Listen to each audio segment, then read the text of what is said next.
É bom ter falado da Coreia também, que esse é um outro argumento que usam, né? Que a Coreia do Norte é comunista e é uma bosta, e a Coreia do Sul capitalista deu certo. Sim. Como é que tu responde a isso? Então, sobre a Coreia Popular, eu não me aprofundo muito nesses estudos para falar minuciosamente sobre o desenvolvimento do país em si, né? Então, para mim não é nenhum problema virar e falar que eu não estudo sobre, então não tenho como opinar muito categoricamente sobre. Mas tem um centro de estudos, acho que é Centro de Estudos da Política Songun. Acho que é assim que fala, Songun. S-O-N-G-U-N. E aí é uma galera que realmente estuda o que acontece na Coreia Popular, o que é a ideologia Juche, que é a ideologia relacionada ao socialismo particular da Coreia do Norte, mas existe essa fomentação desse anticomunismo justamente para produzir essa imagem de um grande vilão.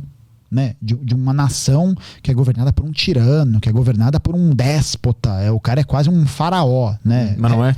Não é, bicho. Existe partido lá e esse partido todo discute as questões políticas.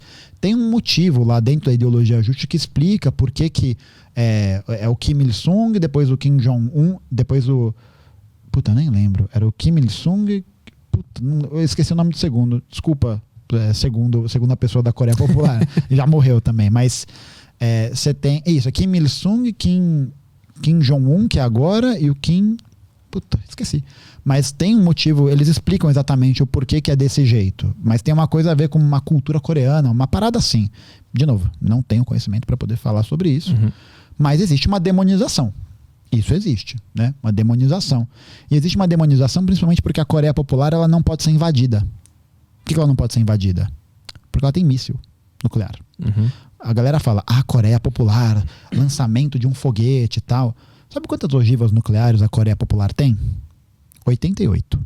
Sabe quantas os Estados Unidos têm? 3.000. Qual que é a diferença de um e do outro? Uhum. Sabe? Qual que é centralmente a diferença? Os ANCAP, que adora falar que imposto é roubo, tem uma nação no mundo que não tem imposto. Qual? A Coreia Popular. Mas não tem mesmo? Não tem imposto. É que também eles te pagam o que eles acham que tu merece, né? Não, o que você gera de trabalho, né? Já tá aí. É o que você gera. Então você Mas tem... eu acho que o que pega na Coreia do Norte é ver aqueles vídeos e ver que é um lugar muito vazio e triste, tudo da mesma cor, tudo igual, não tem um carro passando. Então, é que depende aí de qual filmagem você pega, qual lugar você pega, né? O cara que viaja, tem um no YouTube, os caras viajam pra lá e filmam a rua, e mostram, que tô aqui na van, eu não posso perguntar nada pra instrutora. Sim. Porque se ela morre, sei lá, se ela falar alguma coisa, ela sempre tem que ter um cara junto comigo acompanhando. Mas pensa, todos esses papos, assim. Mas pensa, Petri, se uma pessoa vier pro Brasil, ela vai pra qual lugar? Onde ela quiser. Não, ela vai pra onde ela quiser, mas ela tem tendência a ir pra qual lugar? Pros melhores lugares. Pra visitar os melhores lugares. Sim, Rio de Janeiro. E é isso. Mas não vai ter um cara do meu lado, só olha pro Cristo Redentor. Isso. É porque assim, pensar que a questão geopolítica em que a Coreia Popular está inserida é outra, né? A Coreia Popular não tem as mesmas condições geopolíticas que o Brasil tem, por exemplo. O Brasil é um país serviçal dos Estados Unidos. Ele está a serviço dos Estados Unidos, então, que é a hegemonia global do momento, né? Que é quem produz essa hegemonia. A Coreia do Norte é uma nação contra-hegemônica. Então, para ela, essa questão de dar uma liberdade maior para centrar isso aí é muito mais sensível. Por quê? Porque ela está cercada de potências imperialistas que não querem que esse projeto se alastre.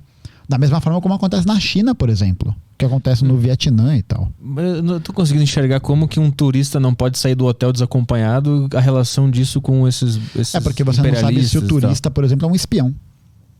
E assim, é claro que isso é um exemplo ao extremo, né? E pensar que a grande maioria das pessoas que vai para a Coreia Popular provavelmente não é espiã, né? Sim. Mas é um risco. É o risco. E aí você imagina, a gente é bombardeado com propaganda sobre a Coreia. Pergunta aí para qualquer um que tá xingando a Coreia do Norte agora nos comentários, que eu tenho certeza que tá rolando agora.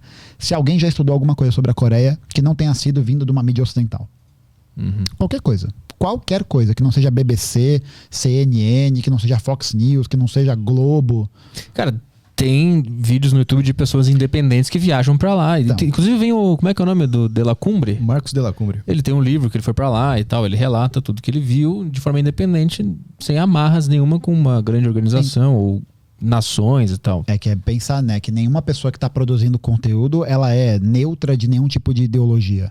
Então, se esse cara, por exemplo, que vai ser, por exemplo, um crítico ferrenho do socialismo, vai reproduzir anticomunismo, qual que é a visão que ele vai ter quando ele for para esse lugar. A mesma coisa. Vai enviesado, quer dizer. Mas é porque vai enviesado não só... Porque tem muita gente que é filha da puta nesse sentido, não sei se é o caso dele, mas tem muita gente que vai produzir esse enviesamento propositalmente. Ele é jornalista gonzo, ele só relata a experiência dele. Como é que ele entrou no trem, viu isso, ele não faz juízo de valor, ele só relata o que ele viu, entendeu? Então, mas é isso, é pensar que, por exemplo, a Coreia Popular é uma das nações que passa por um bloqueio econômico da mesma forma como Cuba passa, por exemplo.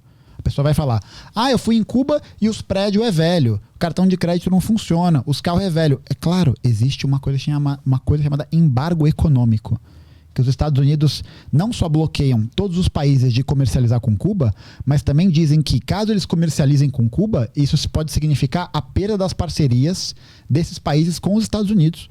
E se os Estados Unidos é o centro mundial da produção econômica, todo mundo tem que comercializar com os Estados Unidos. Acaba sendo obrigado a, né? Tipo assim, se a Letônia quiser fazer negócio com Cuba, os Estados Unidos pune a Letônia. Pode punir, sim. Entendi. Entendeu? Então, por exemplo, né, por que a guerra na Rússia agora está sinalizando para uma... E os Estados Unidos estão investindo nessa narrativa anti-Rússia, né? Estão falando que o Putin é um maníaco, um lunático e tal. O Joe Biden, com seus 143 anos, está lá falando isso. Por quê?